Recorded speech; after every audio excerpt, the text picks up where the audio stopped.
Shri Venkateswara gold తాకట్టులో ఉన్న మీ బంగారాన్ని విడిపించి కొనబడును.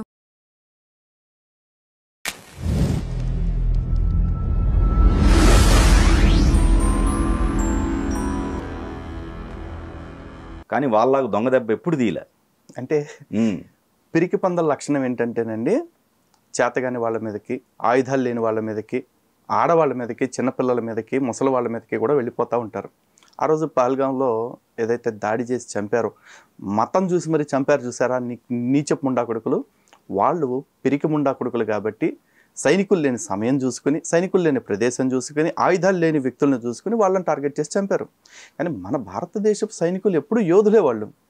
వాళ్ళు ఏ రోజు కూడా ఆడవాళ్ళ మీద, నిరాయుధుల మీద ఆయుధాలు ఎత్తేంత అల్ప శక్తివంతులు కాదు కదా. అందుకే చెప్పారు, కొట్టారు. జనరల్గా ఇప్పుడు దాకా పట్టపగల చొక్కలు చూపెట్టమనే సామెత విన్నారు. కానీ ఒక్కసారి నిన్న జరిగిన సంఘటన చూడండి. అర్ధరాత్రి సూర్యుని చూపించారు పాకిస్తాన్లో. అప్పటిదాకా పచ్చటి జెండా మీద చంద్రవంక ఊగుతూ ఉండేది. ఒక్కసారి భారత వాయుసేన దాడులు చేస్తే పాకిస్తాన్ మొత్తం కూడా కాషాయమయమైపోయింది ఆ వెలుతుర్లకి. అది భారత సైన్యం దెబ్బ. అంతేకాకుండా దానికి టైటిల్, అదిరిపోయే టైటిల్ పెట్టారండి, ఆపరేషన్ సింధూర్. చాలామంది సింధూరం అంటే ఏంటో అనుకుంటారు. ఏం లేదు, శత్రుముఖల రక్తాన్ని తీసుకొచ్చి భరతమాత నుదుటను దిద్దారు.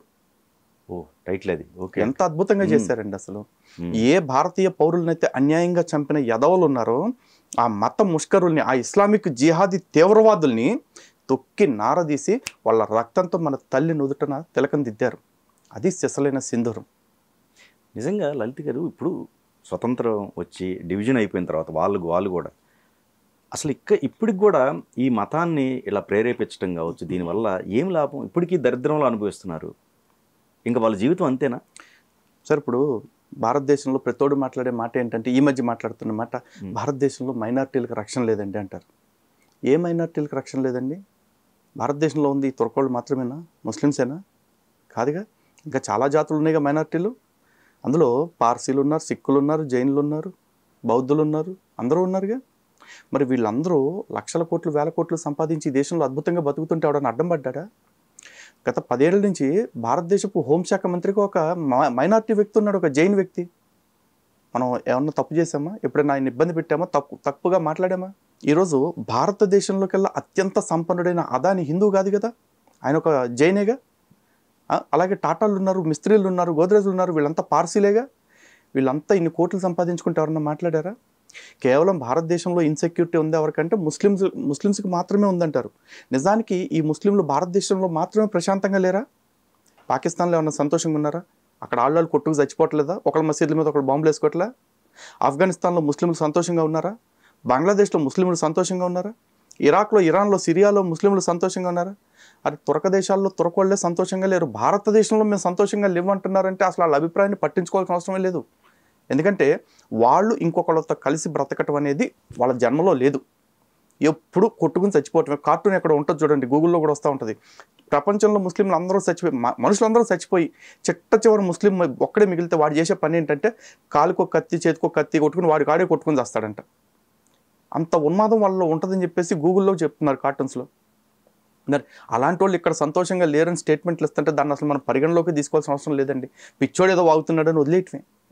ఇతర దేశాలతో కంపేర్ చేస్తే ఇక్కడే వాళ్ళు హ్యాపీగా ఉన్నట్టు, ఇక్కడే ప్రశాంతంగా ఉన్నారు. కారణం ఏంటంటే ప్రపంచంలోనూ ఏ ముస్లింలో, ఏ దేశంలోనూ లేనంత జనాభా, ముస్లిం జనాభా భారతదేశంలో ఉంది.